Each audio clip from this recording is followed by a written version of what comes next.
World War II propaganda. World War II saw an extensive and influential use of propaganda by all major powers involved in the conflict.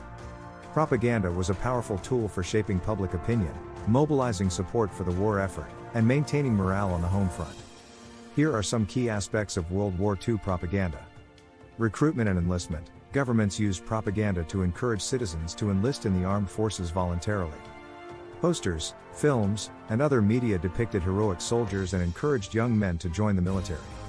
Demonization of the enemy.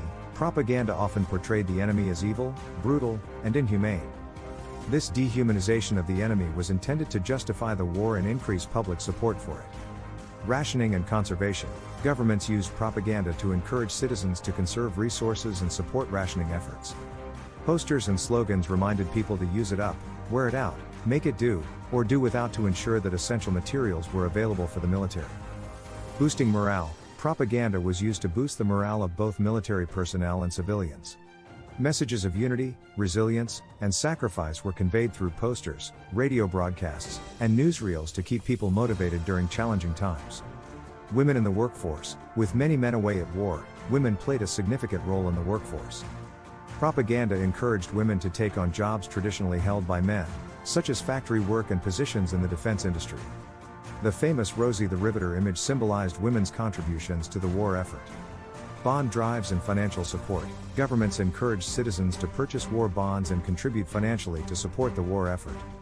These bonds were promoted as a patriotic duty, and propaganda campaigns often featured famous personalities endorsing them. Censorship and information control. Governments tightly controlled the flow of information to ensure that propaganda messages were consistent and that sensitive information did not fall into the hands of the enemy. This led to censorship of news and media. Post-war planning. In addition to wartime propaganda, governments used it to prepare citizens for the post-war world. They presented visions of a peaceful and prosperous future to maintain public support for the war's goals. Art and culture. Propaganda infiltrated various forms of art and culture, including music, literature, and film. Films like Casablanca and Mrs. Miniver integrated propaganda themes into their storylines.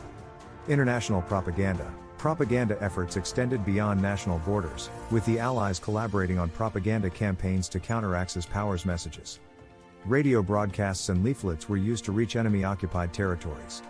Overall, propaganda played a significant role in shaping public opinion during World War II. It was a versatile tool employed by governments to achieve various objectives, from rallying support for the war effort to maintaining civilian morale on the home front. These wartime propaganda campaigns left a lasting impact on culture and society and remain a crucial aspect of understanding the history of World War II. Like and subscribe my channel.